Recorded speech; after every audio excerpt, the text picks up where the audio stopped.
Hey, this is C&D Channel. I'm Chris. This is MMA for you. I'm going to be doing my UFC 146 post-fight analysis. Overall, the card was really cool.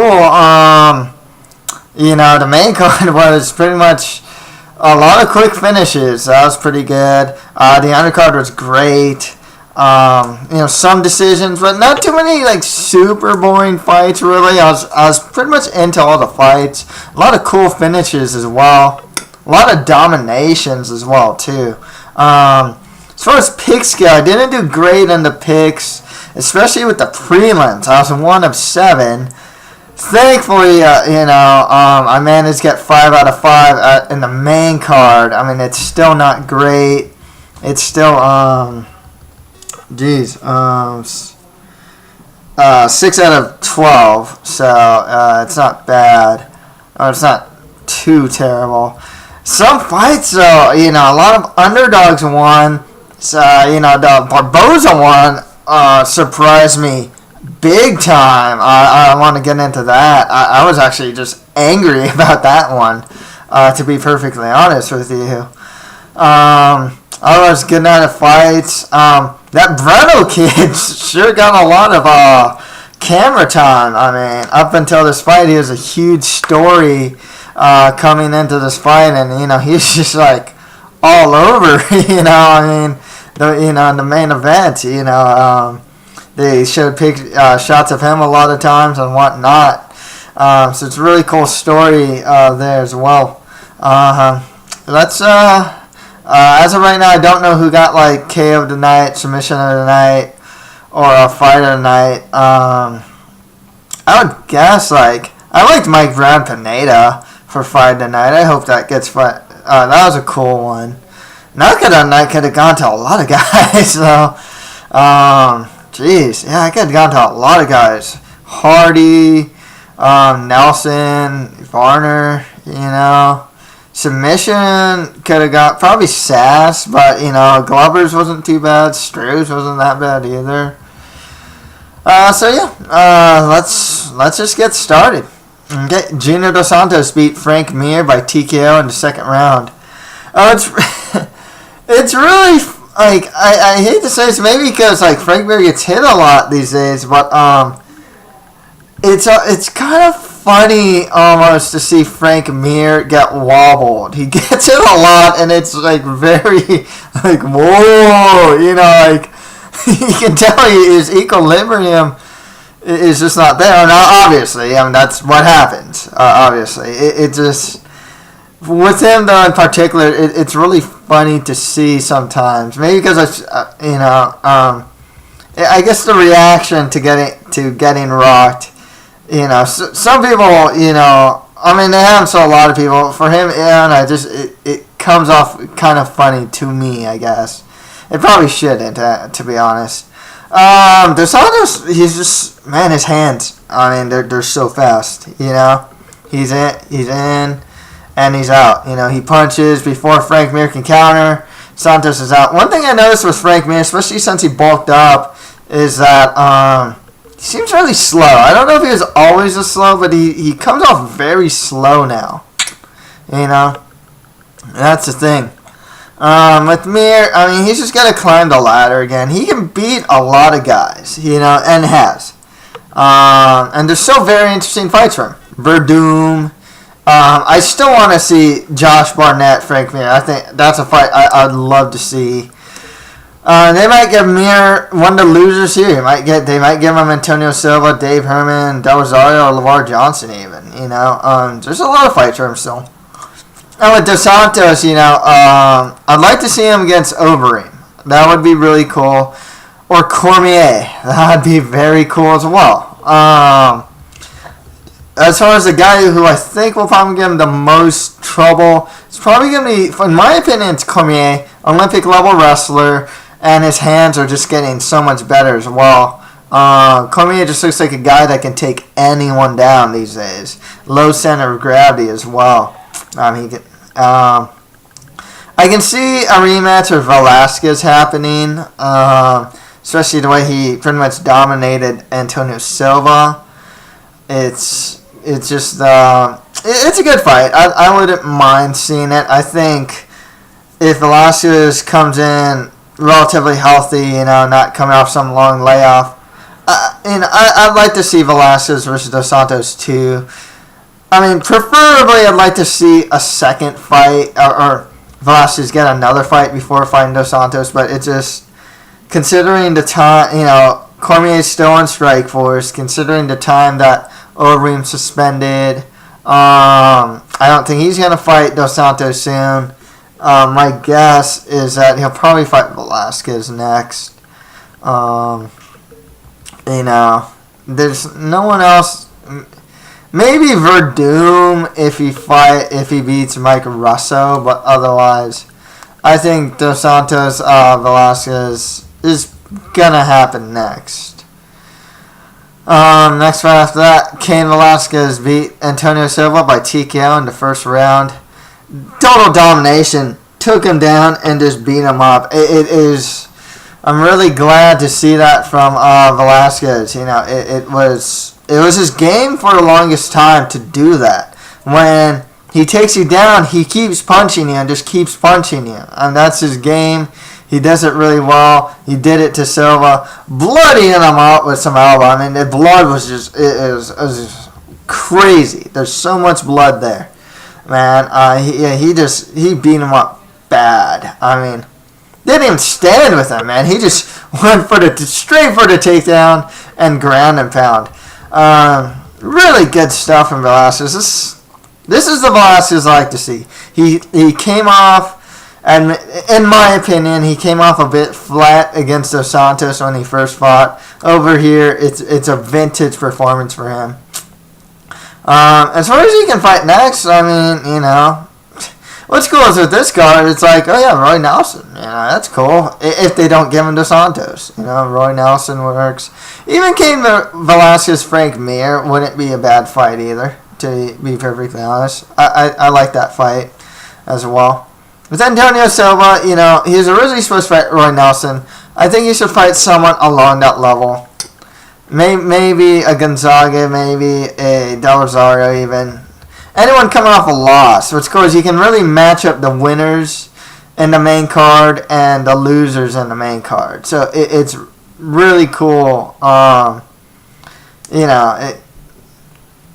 far as like, who should he fight next? Well, just look at who won and who lost on this card, and you can generally just match them up.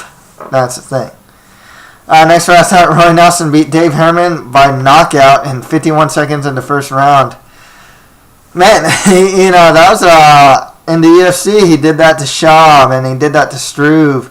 Now he did it to Dave Herman. I mean, it's so cool. The visual is just like he hit him and Herman just went on his butt / knees and just kind of sat there. He was knocked out. I wouldn't be surprised if Herman got cut, but he was called in on short notice. Thing is, Roy, he's a solid fighter. He's a good gatekeeper type, good middle of the road guy, honestly, because he can take a lot of damage. He can dish it out. He has some decent stand up. He has a heavy right hand and good jiu-jitsu as well, especially on top. This was just a really cool. Visually, it's really cool to see. It's just like the way that Herman went down, it was just like, I think he turned him over too, if I'm not mistaken. It's really cool. Good win for Nelson, really. And like I said, you can match him up with a Velasquez, a Miocic, or Struve, and it really it works. Miocic's coming out 3-fight win streak. I think Struve's on a 3-fight win streak too. You can Miocic Struve if you want as well. That fight makes sense to me. Also, so just a good win for Roy Nelson here. Okay, next after that, I think it's Stipe Miocic beat Shane Del Rosario by elbows in the second round. One thing that was really that kind of angered me at first was that Miocic was the better wrestler, and he showed at the end of the first round and went for a takedown in the second round, so that was good. It's just I think Miocic had the better hands, and Del Rosario had the better kicks. So I saw, but Del Rosario was actually getting some leather on him as well. So that's the thing. With Miocic's wrestling background, he should be able to take down a lot of heavyweights, to be honest. Like NCAA Division I wrestler. I kind of felt that Del Rosario, especially after the layoff, and he's not had great takedown defense. I thought that Miocic would be able to take him down really whenever he wanted to. I'd have to say I think the layoff did affect him, and his first fight in the UFC, as he did come off a bit flat here, a bit chubby, to be honest. I'd like to see how Del Rosario rebounds from this fight. It's his first loss by finish as well. But yeah, good one for Miocic. 3-fight win streak. He's definitely one of the prospects I'm looking out for. He has a good boxing game. His stand-up defense needs a lot of work. He doesn't, like I said, he does have a good boxing game, but I hope he doesn't fall too much in love with his hands, because he does have a really strong wrestling game, and he really got to show it here against Del Rosario. And next right after that, and this is the final fight of the main card, as Stephen Struve beat LeVar Johnson by armbar 1 minute and 5 seconds in the first round. The thing that made me happy about this fight is that Stephen Struve fought smart. I mean, when Johnson, he rushed him, had him up against the cage, uppercutted him, and the thing I worry about Struve is that, that he's going to get in a firefight with this guy, because he's done that before, and it's always in the back of my head of like, oh man, he's gonna get in a firefight and he's gonna lose the firefight. No, thankfully he tied him up. He pretty much tied him up, didn't let LeVar get a lot of offense, and he pulled guard. And he was much, much superior in the ground than LeVar Johnson. And Johnson isn't that good on the ground.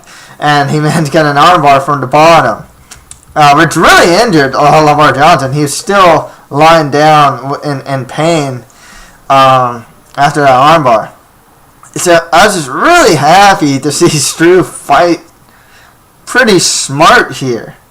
Like I said, as far as who he can fight next, Stipe works. I like that fight a lot, actually, because he's fought Nelson and lost. Also, a fight with Mark Hunt would be cool as well, as Hunt is coming off his own 3-fight win streak. LeVar Johnson's fought Del Rosario. He can fight like Dave Herman. That'd be pretty cool. They want to do Antonio Silva, LeVar Johnson. It wouldn't be too bad, so... like I said, you can definitely match a lot of winners with winners and losers with losers here.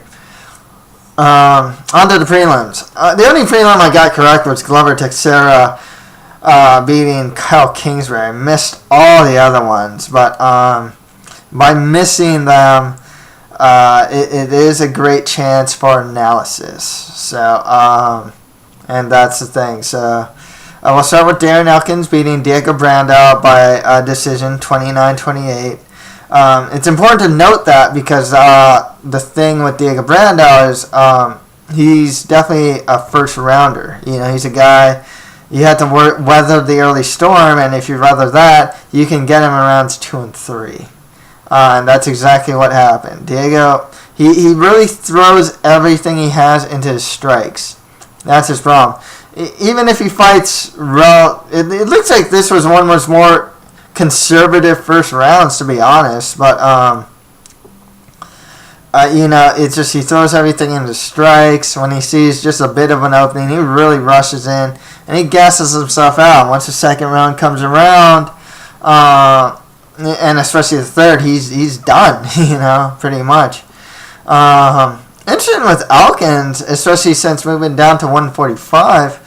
3-fight win streak, if I'm not mistaken. He has the win over Zong, then Omigawa, and now Brandao. Elkins has a really good chin, and he has very good wrestling as well and good top control. His stand-up's all right, but his strength really is in his wrestling and top control. That's the thing. But yeah, the thing with Brando though, I mean, he managed to get like top position on Elkins and whatnot. He has a lot of skill, but he's so wild and reckless too. Daniel Pineda's like that too, actually. Where you can see skill. It's just they fight so recklessly that it definitely costs them. And it cost Diego Brando here. And next right after that, Jamie Varner beat Edson Barboza by TKO in the first round. I don't really know what to say. It just, here's the thing, and I'm not, like I said, I know I was accused because, like, oh, you're biased because you picked the guy and, you're kind of defending. No, it's, here's the thing. Okay, Barboza has fought Anthony Njokuani, Ross Pearson, and even Terry Adams, a very serviceable kickboxer as well. He's fought good strikers, and he's shown good defense against them. That's why it really surprised me here that Varner was able to get that right hand on him. I'm not saying Varner is like a crappy striker. He has good boxing, but, it's like Barboza has fought guys that are quite honestly more experienced strikers than Varner, or just as good even. Ross Pearson is a good boxer, and Njokuani, great kickboxing, really technically sound. So it really surprised me that he was getting hit repeatedly by these right hands. I was like, where's the defense? Because I've seen Barboza be a lot more defensively sound. That's why I was really surprised that he just kept getting hit by them. And then the thing that really surprised me is, like, it looks like Barboza abandoned all punches and only went for leg kicks. And that was kind of weird, too. I've seen him hit good punches as well as kicks. So it really surprised me. I'm just really surprised that of all people to do this, it'd be Jamie Varner, considering that Barboza has fought very good strikers. And Varner was a light replacement. And he's always been kind of like a mid-tier guy. I mean, this is a guy that, not too long ago just lost to Dakota Cochran. He lost to Shane Roller in the WC, and before that, Donald Cerrone, and before that, Benson Henderson. Those two losses aren't so bad. He's a guy that's lost to, like, lower / like, mid-tier guys. So it's just, and he's taking the fight on short notice, too. It's just, of all the things, with Barboza, it's like a lot of people are thinking, oh, yeah, if Barboza does lose, he'd lose by getting out-wrestled and out-grappled. I don't think anyone thought he'd lose by strikes, and he'd lose a stand-up game. So it really surprised me just because, like, he's fought, really good strikers. And what didn't really get, like, wobbled or anything from these guys. He get hit, but not hit like this. So it's really surprising. The thing about Jamie Varner, too, like I said, he's kind of a mid-tier guy. It's a thing where, like, I guess you can give him, like, a Paul Sass next. Maybe another fight with Donald Cerrone. That'd be cool. I think Donald Cerrone would beat him at this point, though. Or just other mid-tier guys, like a Matt Wyman or Danzig.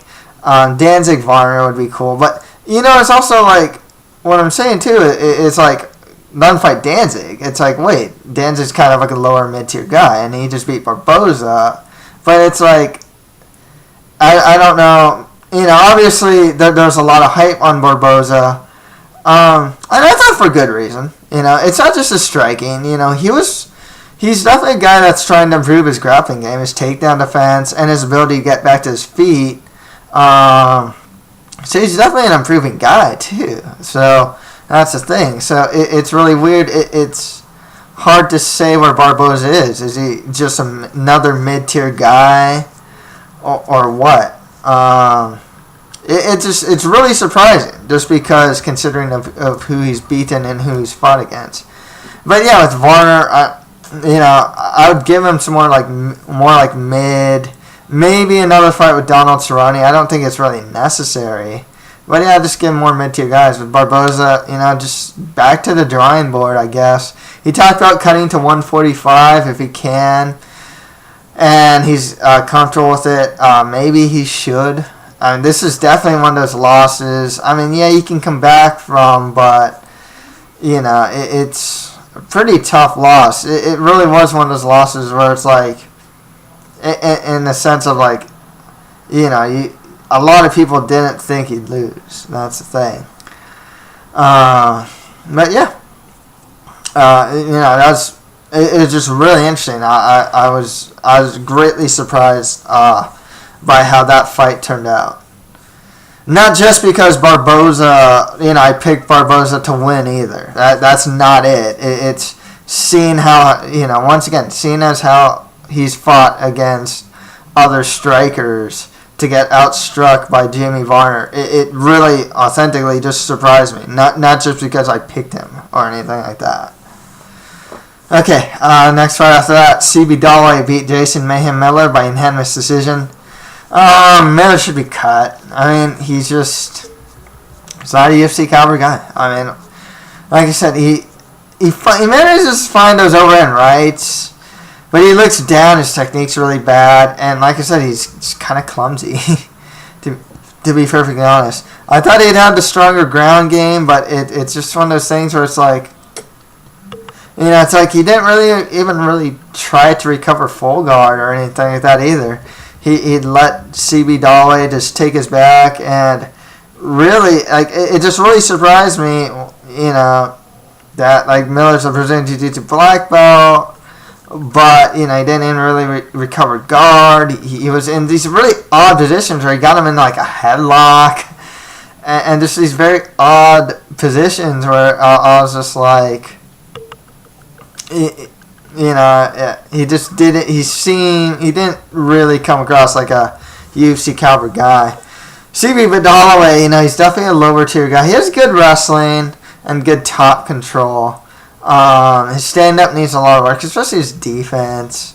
He's an athletic guy, but he looks like a guy that'll be stuck in the lower to mid-tier.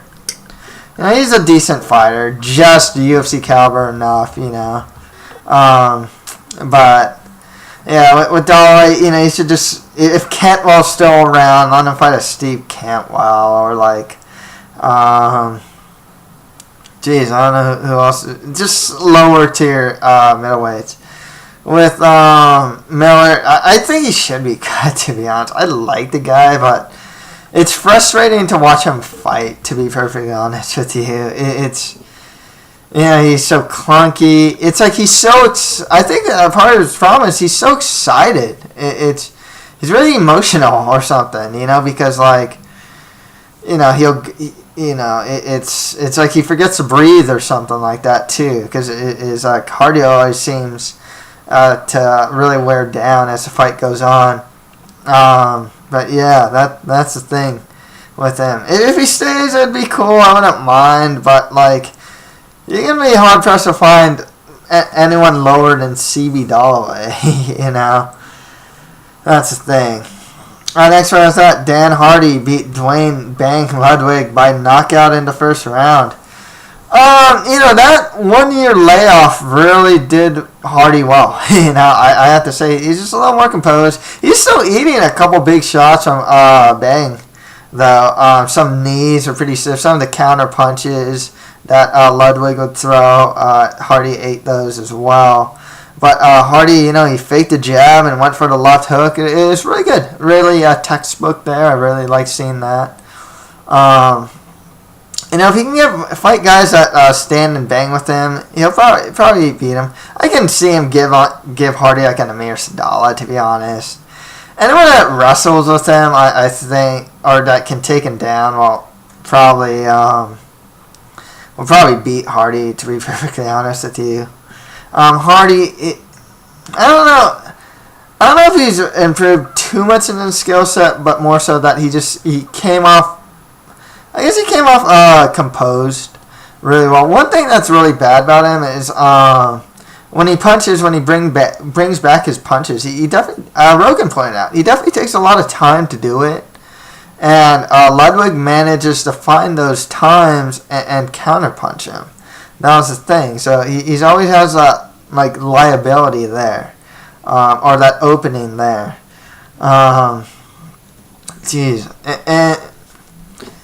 And like welterweight, I mean, there's a lot of lower tier guys he can fight. You know, give him like a Matt Riddle. You know, or someone like that. You know, Matt Brown, Dan Hardy, that'd be cool too. You know, Stephen Thompson, Dan Hardy. Even though he's come off loss, if Ludwig's still around, maybe he can fight like a Stephen Thompson or something like that. Just someone that'll strike with him. With Ludwig, yeah, it's a 2-fight losing streak. Both first round finishes though. He got guillotined by Neer, and then or is it second round? I forgot with Neer. Both finishes though, and first round loss here. I honestly thought that Ludwig would be the better striker, and he was, but he definitely got caught. He fell for the left jab feint and got left hooked, you know, and just Dan Hardy clocked him. So it was a good one for Dan Hardy. He really needed it. He's in a 4-fight losing streak. I know the UFC likes Dan Hardy, and it wouldn't surprise me if they give him more guys that are willing to stand with him to really build him back up too. It's, you know, even this fight, you know, if Dan Hardy can beat someone, it would be someone like Ludwig, you know, a guy that would stand with him. That's the thing. Okay, Paul Sass beat Jacob Volkman by triangle choke armbar in the first round. Really didn't expect that. You know, I guess, you know, one guy compared Sass's ground game to Aoki.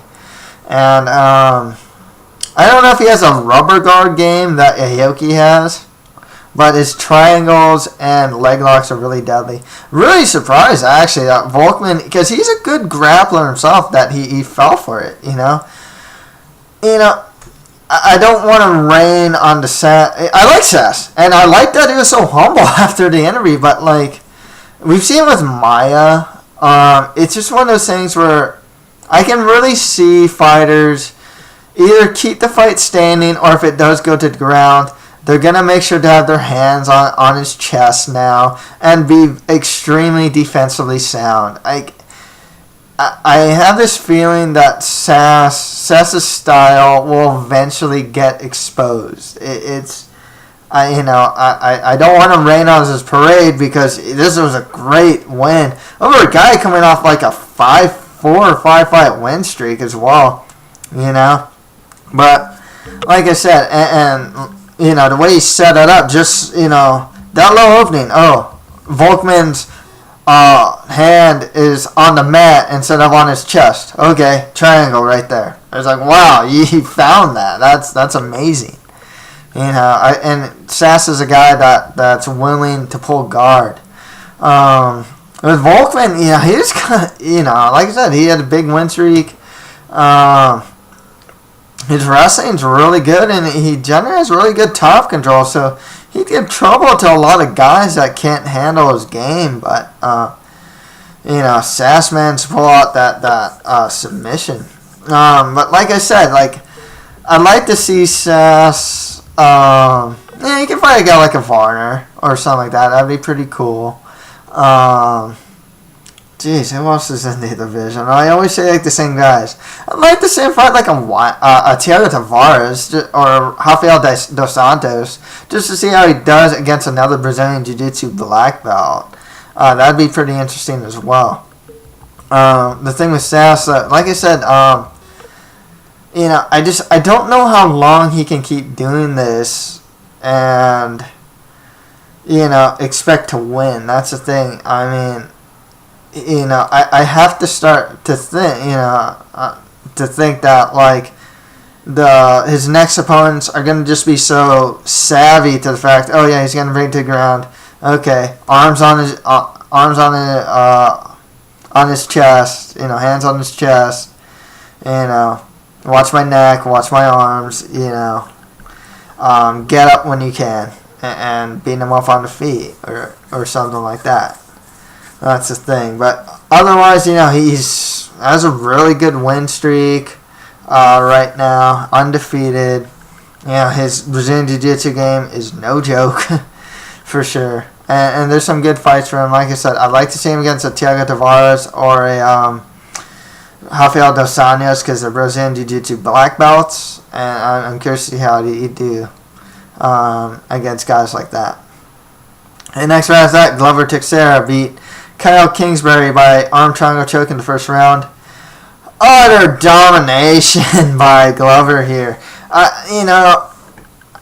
With light heavyweight, they really, as far as up-and-comers go, you have Bader, Gustafsson, and Phil Davis. I mean, that's it. Everyone else, there's guys like Anthony Peros and Igor Prokrayak that are, and even Bonner that have 3-fight win streaks, but you can kind of tell that they're really mid-tier guys. I mean, that's the thing. There's something about their skill set that you can just kind of see. It's just not an elite level skill set. Hopefully Teixeira, though, he's really precise. He's really, when he throws hooks, they're really short, they're technically sound. Through the uppercuts, like I said. Man, he was just catching Kingsbury all day. And his ground game was really strong as well. So I'd like to see what Glover can do in the division, as I want to see more up-and-comers in the division. Even though he is I think he's in his 30s, though, so, he definitely has to start getting his streak going. Kingsbury, once again, showed that he's not very good on his back, especially if the guy on top is in a more dominant position like side mount, like Stephan Bonner was, and in this case, mount. He really didn't know what to do here. He kind of gave Glover the arm triangle choke because he was defending so incorrectly.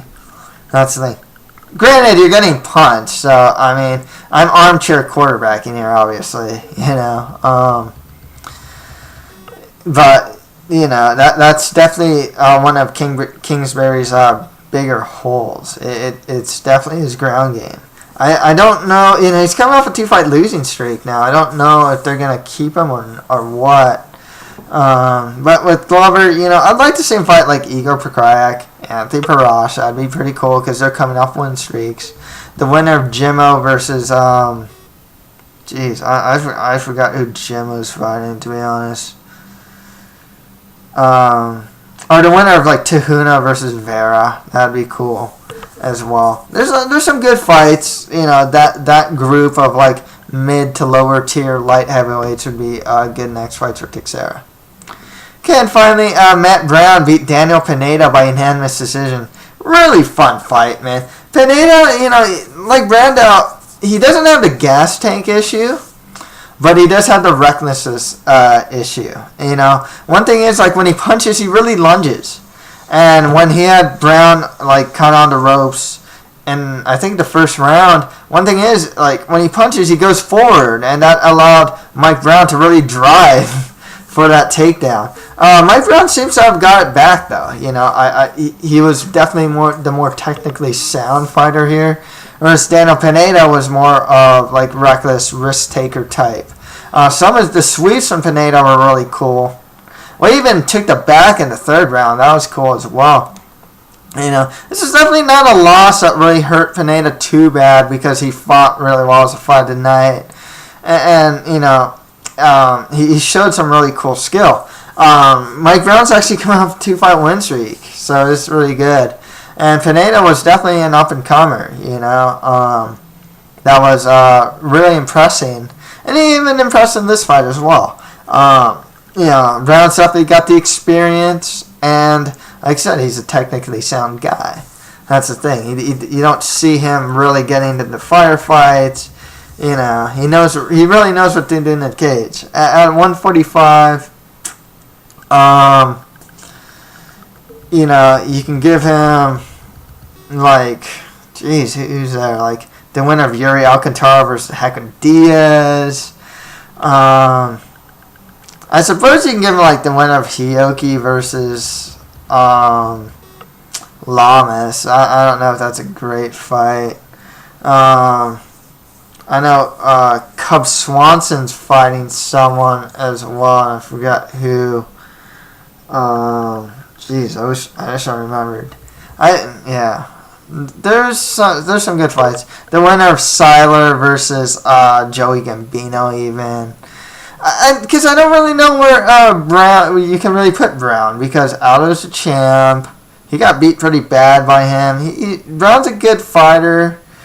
You can give him some top 10 guys, or you can give him some more like mid-tier guys, or like these up-and-coming guys as well. So, there's good fights for Mike Brown for sure. Okay, and that's pretty much it for my UFC 146 post-fight analysis. If you have any comments, just leave them below. And that's it for MMA for you. Thank you guys very much.